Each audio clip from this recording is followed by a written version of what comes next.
kicking out a crazy beat. Hey guys, hey, what is up? It is me, Troy, and I want to say thanks to everybody who recently commented, liked, and subscribed. So this is going to be an unusual video because I'm going to be filming this. Well, I'm not going to be filming this. I'm going to be off camera, but just understand that I did film a video of this, and I will watch my videos over and over again before I publish them, because sometimes there's something that I see is wrong, but I can't put my finger on it.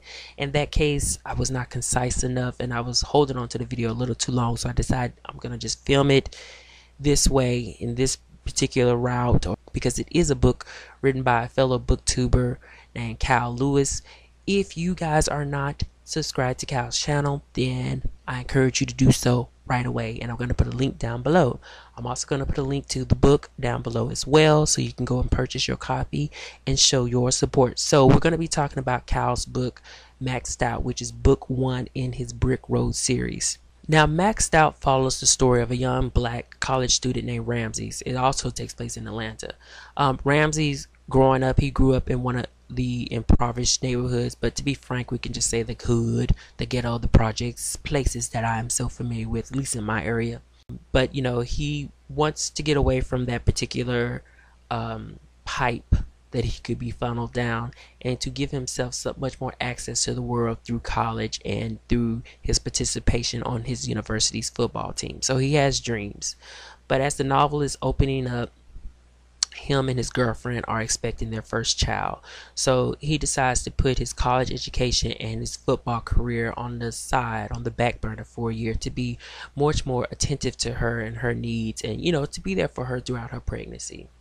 And with the help of one of his mentors, who just happens to be a Mexican drug cartel boss, he does manage to pluck himself from his old neighborhood and move into a much more upscale, gated community with his girlfriend.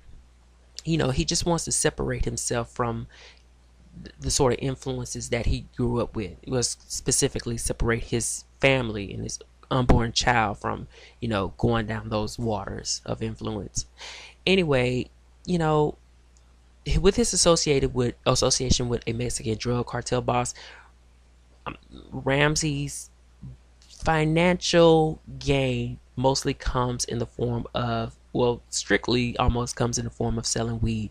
So with that being said, his intentions are not necessarily bad or not necessarily ill-conceived, although his optics suck.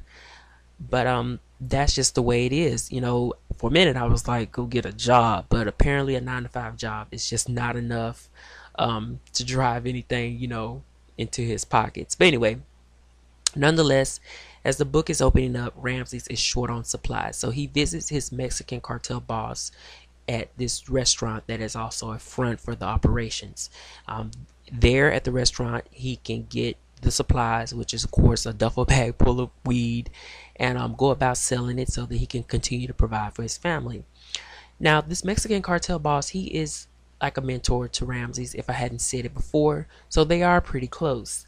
And unfortunately, upon this visit, a rival gang comes into the restaurant, and just envision assault rifles and Glocks and things of that nature going off, which would lend itself to a very high intense, high energy, and emotional fallout of a scene.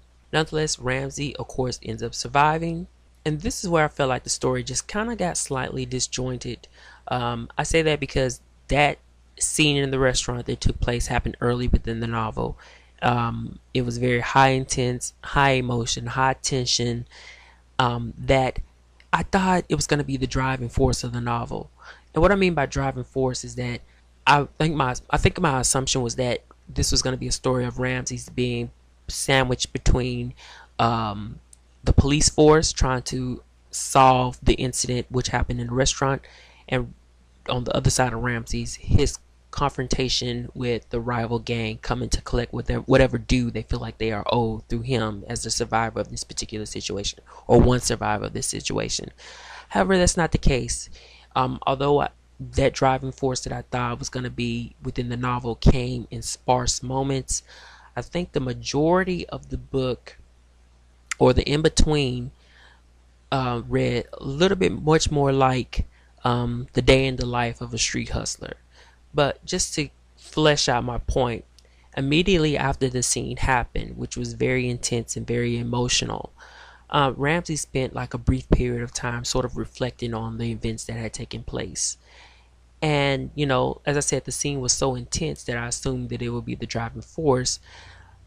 Ramsey's, in a little bit what I felt like was kind of like a cavalier fashion, just a touch, he ended up going to a strip club to reconnect with a friend of his. And although there was a plot point that was placed within that scene, from that moment on, the book read much more like the day in the life of a street hustler. Let me just make it clear that although that big momentous scene I thought was the driving force of the novel, the overarching motive of the story is Ramsey's getting to the money. He needs to keep getting to the money so that he can maintain his specific lifestyle in this gated community, especially because his mentor was a co-signer and gave his name as a bit of credibility to Ramsey's to be able to receive this apartment. And with the news spreading that, his mentor is within a fate unknown, the apartment complex is pretty much knocking on Ramsey's door like, your ass is on the line. So at the end of the day, Ramsey's does need money. The driving force of the book is Ramsey's hustling his way toward, providing for his family, however necessary. And that leads me into the next sort of realm in which the story goes. So you have that big momentous event, then you have the day in the life of a street hustler, with plot points of course plugged in between.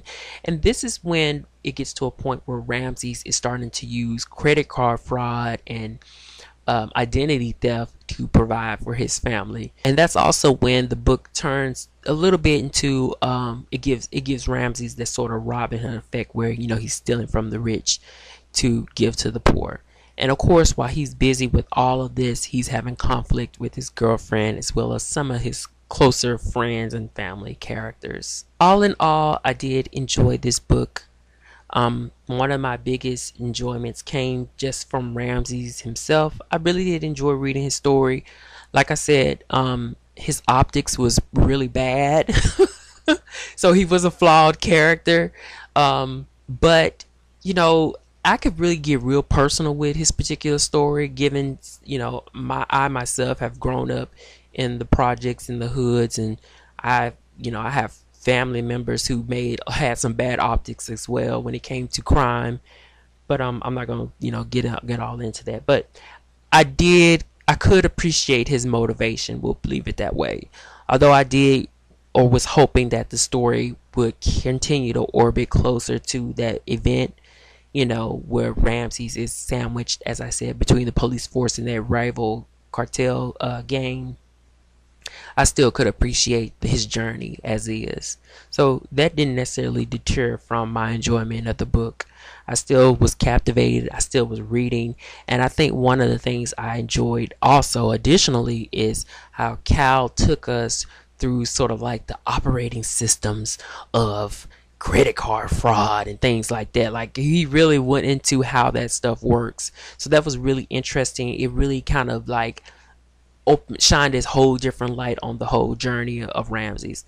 But even additional to that, I did appreciate a lot of, like, he went into the big popular Atlanta strip club Magic City. He went into describing that, a little bit of the I don't know, what's the right word, the machinations of a strip club, that sort of thing. So I enjoyed that as well. But I do hope you guys go and pick out this book and read it. It was fun. I did have a great time reading. It was a joyride. That mystery buff in me, like I said, I kept in the back of my head, I kept buzzing. It kept buzzing, saying, when are we gonna get back to this? I need to understand how this procedural aspect of this shootout is gonna be resolved. But do go and get the book. Enjoy yourself and get into the life and the crimes of a street hustler, and let me know how you guys feel about it, and we'll reconnect from that point on. Thank you so much.